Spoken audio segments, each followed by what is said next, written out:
ఆదికాండము 25వ అధ్యాయము. అబ్రహాము మరలా ఒక స్త్రీని వివాహము చేసుకునెను. ఆమె పేరు కెతూరా. ఆమె అతనికి జిమ్రాను, యొక్షాను, మెదాను, మిద్యాను, ఇష్బాకు, షువాహు అను వారిని కనెను. యోక్షాను షెబాను, దెదాను కనెను.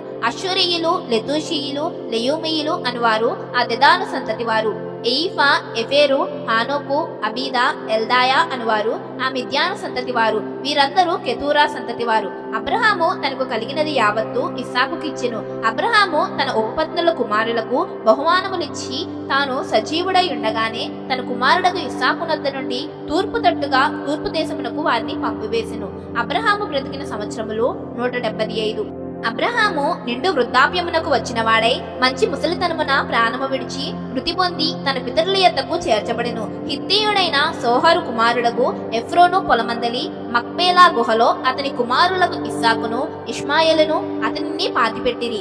అది మమ్రే ఎదుట ఉన్నది. అబ్రహాము హేతు కుమారుల యొద్ద కొన్న పొలములోనే అబ్రహామును అతని భార్య అయిన శారాయిను పాతిపెట్టబడిరి. అబ్రహాము మృతి పొందిన తరువాత దేవుడు అతని కుమారుడగు ఇస్సాకును ఆశీర్వదించెను. అప్పుడు ఇస్సాకు బేయర్ లహాయి రోయి దగ్గర కాపురముండెను. ఐగుప్తీయురాలును శారా దాసీయునైన హాగరు అబ్రహామునకు కనిన అబ్రహాము కుమారుడగు ఇష్మాయేలు వంశావళి ఇదే. ఇష్మాయేలు జ్యేష్ఠ కుమారుడైన నెబాయేతు, కెదారు, అద్మాయేలు, నిప్సాము, మిష్మా, దుమానా మస్సా, హదరు, తేమా, ఎతూరు, నాఫీషు, కెదామా. ఇవి వారి వారి వంశావళుల ప్రకారము వారి వారి పేరుల చొప్పున ఇష్మాయేలు కుమారుల యొక్క పేరులు. వారి వారి గ్రామములలోను వారి వారి కోటలలోను ఇష్మాయేలు కుమారులు వీరే. వారి పేరులు ఇవే. వారి వారి జనముల ప్రకారము వారు 12 రాజులు. ఇష్మాయేలు బ్రతికిన సంవత్సరములు 137. అప్పుడతడు ప్రాణము విడిచి మృతి పొంది తన పితరుల యొద్దకు చేర్చబడెను. వారు అష్షూరునకు వెళ్ళు మార్గమున హవీలా మొదలుకొని ఐగుప్తు ఎదుటనున్న షూరు వరకు నివసించువారు. అతడు తన సహోదరులందరి ఎదుట నివాసం ఏర్పరచుకొనెను. అబ్రహాము కుమారుడగు ఇస్సాకు వంశావళి ఇదే. అబ్రహాము ఇస్సాకును కనెను.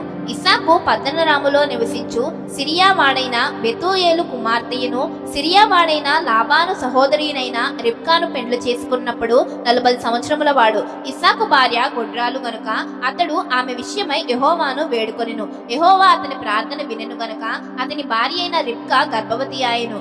ఆమె గర్భములో శిశువులు ఒకరితోనొకడు పెనుగులాడిరి గనుక ఆమె ఇలాగైతే నేను బ్రతుకుట ఎందుకని అనుకొని ఈ విషయమై యెహోవాను అడుగు వెళ్ళెను. అప్పుడు యెహోవా ఆమెతో ఇట్లనెను, 2 జనములు నీ గర్భములో కలవు, 2 జనపదములు నీ కడుపులో నుండి ప్రత్యేకముగా వచ్చును. ఒక జనపదము కంటే ఒక జనపదము బలిష్టమైయుండును. పెద్దవాడు చిన్నవానికి దాసుడగును అనెను.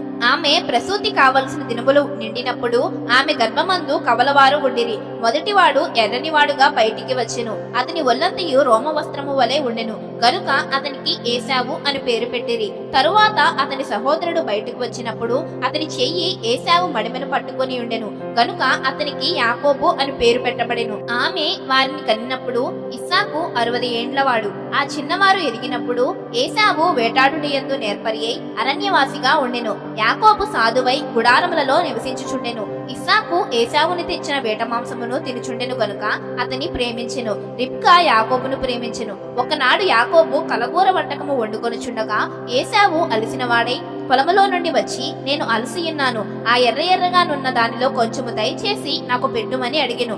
అందుచేత అతని పేరు ఎదోము అనబడెను. అందుకు యాకోబు, నీ జ్యేష్ఠత్వము నేడు నాకిమ్మని అడుగగా ఏశావు, నేను చావబోవచ్చున్నాను కదా, జ్యేష్ఠత్వము నాకెందుకనెను.